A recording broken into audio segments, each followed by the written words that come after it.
In this video, I'm going to be talking about the only two types of emails that I believe you need for an outbound sequence. I'm going to be talking about all the information and resources you need to gather before creating these email templates.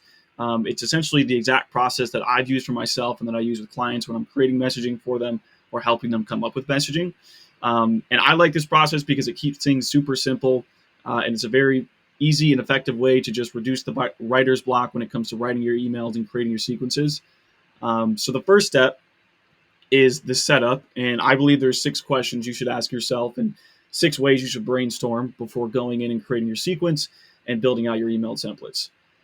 So the first question is, who is the target persona for this campaign?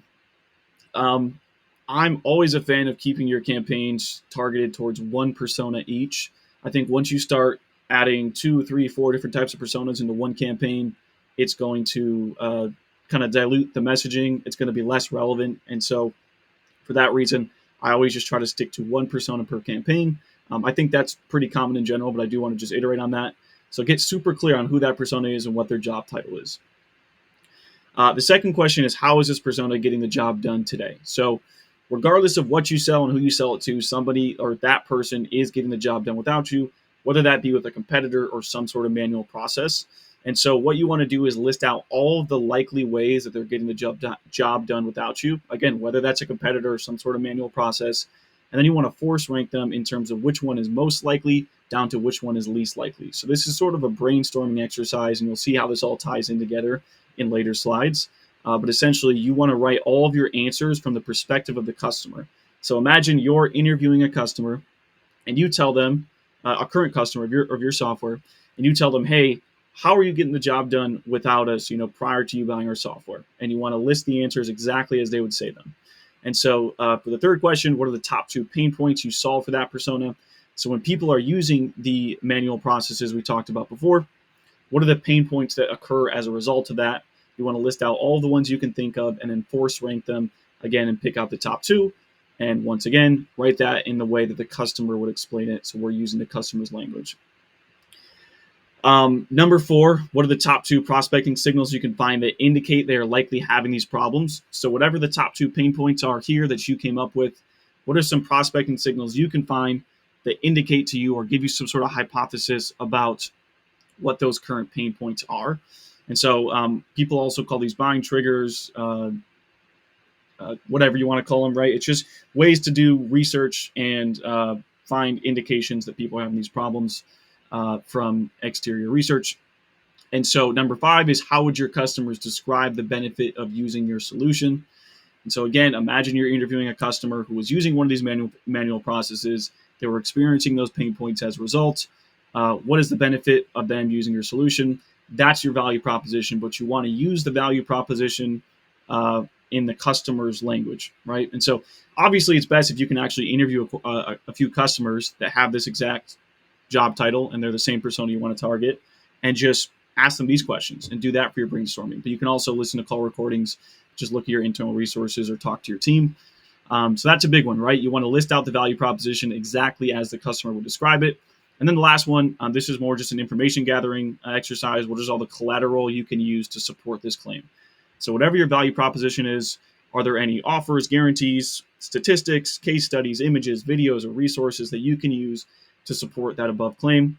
You want to take all these questions and all this information, put it into a Google Doc, because once you have this, creating your email templates gets a lot easier. So the first type of email, again, I talked about there's 2 types of emails that I think any outbound sequence needs. The first one is called, or I like to call it, a value email. That's just the way I like to call it. And so these are generally the first email in any sequence. They're the first email of a thread. They're usually the longer emails, and they're the ones with the most personalization and just overall meat to the email. So this is the framework I like to use. Is sentence 1, mention that prospecting signal. So whatever signals we found here, that's the signal you want to mention here. Sentence 2, describe their current process, again, in the customer's language, and highlight the common pain points. So all you're doing is pulling over the most likely current process and the top pain point that you see happen as a result of that process. So that's what you're doing in sentence 2. Again, we're making the customer feel understood, and we're also using their language. Sentence 3, give your value proposition. So that's just where you're pulling in exactly what this was. How would your customer describe the benefit of using your solution? Sentence 4 is your call to action. And then sentence 5, this is optional, but I like using a PS kind of as a bonus offer.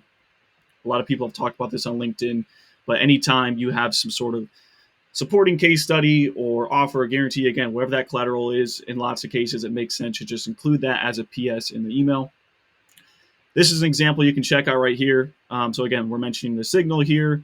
We're mentioning the current process, highlighting the pain point right here, getting flooded with unqualified applicants they have to spend hours filtering through. And then right here, we're giving our value proposition, call to action, and then here's the PS bonus offer. You guys can read through this, and I'll drop the slide deck in the comments as well. So the second type of email is a context email. I'm gonna move my face to the right. And so I think I didn't create the language for this, but I think a lot of people refer to these as bump emails. That's what I called them for a long time as well. I've gotten away from calling these bump emails because bump emails tend to get a really bad rap for whatever reason. Well, I guess I know the reason why. It's because I think a lot of people assume that if you just slap in any thoughts on the back of a follow-up email, that it's going to somehow make the first email much better. So anyways, I've gotten away from calling them bump emails. I like to call them context emails because I think that makes more sense. And so these are always the follow-up emails in the original thread of your value email. And the reason why I call them context emails is because the only purpose they serve, well, they serve two purposes. So the first one is to give your value email another shot at being seen. So you put a lot of work into that first email. We want to give it at least one more chance at being seen. And then the second reason is we want to provide additional context to that value email. So one of the biggest issues that I see when people are writing cold emails or initial cold emails or the value emails is they try to put in too much information, try to say too much at once. And so I prefer to save some of that information for later, in the context email. So for example, in the email example I gave right here, I didn't really put any social proof in. And so what I could do as a follow-up is include the social proof here. So that's, again, the context email. This is where you want to put in more of those guarantees, those offers, those case studies, images, visuals, etc. That's what you want to put in your context email. They're generally shorter. And as you can see here, I often just don't even include a call to action in my context email. I want it to be very light, very value first. And I don't always really put a direct call to action because I don't want to just be asking for every single cold email. I think that can get a little bit repetitive and tiring on the prospect side. And so that's the process I use. I've been seeing a lot of success with putting visuals in follow-up emails, particularly for people who sell kind of complex products. It can be hard to really convey exactly what you help with or exactly how you help with just text. So if you include a visual, lots of times you can, convey what you're trying to say a lot better. So just to recap, we got the value emails and the context emails, and the way you're creating these emails, it all stems from the setup process you do here. So all this brainstorming that you did in the beginning is going to make it very easy because all you're doing is popping in or populating the information from that brainstorm and just putting it right into the email frameworks. And so the final thing here is the sequence framework. And this is the general process I've been using. It's kind of evolved over time, but I only do 4 emails, and it usually looks like day 1, value email 1. I'm focusing on the first signal that we found in the brainstorming session, and then pain point number 1. And then there's a context email. And then there's a new value email in a new thread focusing on the second signal we found. So ideally, we want to build a list that all have 2 signals, right? Like they're hiring and they're using this specific tech stack, right? That's 2 specific signals that match the entire list so that we don't have to go in and personalize each email. And then we're focusing on pain point number 2 in the second value email because we want to just see if the second pain point's relevant because we're assuming the first one wasn't if they didn't respond.